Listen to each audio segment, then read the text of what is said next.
অনেক দিন হয়ে গেল বাসায় গরুর মাংস রান্না করি না।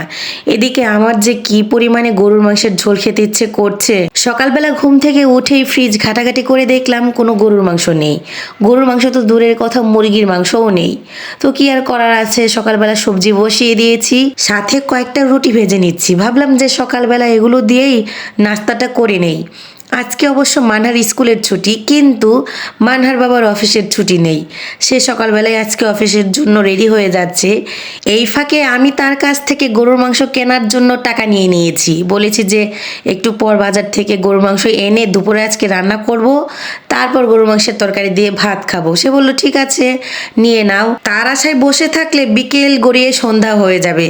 সে ফিরবে অফিস থেকে বিকেলবেলা, কখন রান্না বসাবো কখন খাবো অতটা তর্সই ছিল না। তাই মা মেয়ে দুজনে মিলে বেরিয়ে পড়েছি মাংস কেনার জন্য। আমাদের তিনজনের জন্য 1 কেজি মাংস অনেক বেশি, তবু আজকে 1 কেজির থেকে বেশি মাংসই এনেছি। মানে 1000 টাকা মিল করে তারপর এনেছি। খাওয়ার মধ্যে পরিমাণে আমি একটু বেশি খাই, মানহা পাখি 1 পিসের বেশি খাবে না, আর মানহার বাবা হয়তো 2 থেকে 3 পিস খাবে। এতটুকু মাংস দিয়ে আমাদের 3 বেলাতে হয়ে যাবে। মাংসের পরিমাণ কিন্তু এখানে অনেক, আর ঝোল টোল মিলিয়ে 3 বেলায় তৃপ্তি সহকারে খেতে পারবো।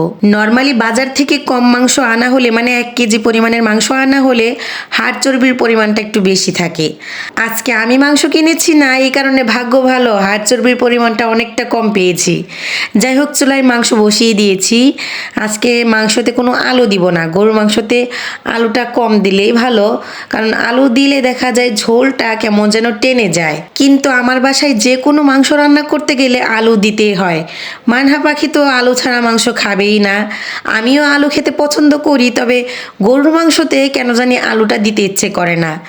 আজকে তাই আলু ছাড়াই মাংস রান্না করছি। জানি মানহাকে বোঝাতে একটু কষ্ট হবে, ও বারবার আলু খেতে চাইবে।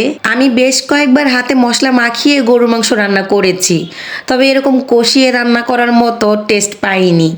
অন্যান্য মাংস আমি হাতে মাখিয়ে রান্না করেছি, মাছও হাতে মাখিয়ে রান্না করি, খেতে ভালোই লাগে। তবে গরুর মাংসের তরকারি যে কয়বার আমি কষিয়ে রান্না করেছি আর হাতে মাখিয়ে রান্না করেছি, আমার কাছে কষিয়ে রান্না করা মাংসটা খেতেই বেশি ভালো লেগেছে। আসলে রান্নার বিষয়টা বুঝে ওঠা মাঝে মধ্যে মুশকিল হয়ে পড়ে, কখন কোন রান্নাটা যে স্বাদের হবে ওটাও বোঝা দায়। তো গরুর মাংসের সাথে আমি একটু পোলাও বসিয়ে দিয়েছি, আর 2টা ডিমও ভুনা করে নিয়েছি। পোলাওয়ের রং কিন্তু আজকে একদম সাদা হয়নি, এর একটা বিশেষ কারণ রয়েছে। কারণ আজকে পোলাও রান্না করার সময় আমি অল্প একটু আদা বাটা, রসুন বাটা আর সামান্য একটু গরম মশলা বাটা দিয়েছি। এই কারণে কালারটা একটু কালচে মনে হচ্ছে। নর্মালি আমি পোলাওতে সামান্য একটু আদা আর রসুন বাটাটাই দেই, গরম মশলা বাটা এই প্রথম দিয়েছি। যাই হোক, আমার সব রান্না শেষ। এদিকে গরুর মাংসের কালারটা যে কি পরিমাণ সুন্দর এসেছে। যাই হোক, আজকে স্বামীর সুবাদে দুপুরবেলা গরুর মাংস রান্না করে ফেলেছি। একটু পর গরম গরম 1 প্লেট পোলাওয়ের সাথে খেতে বসে পড়বো।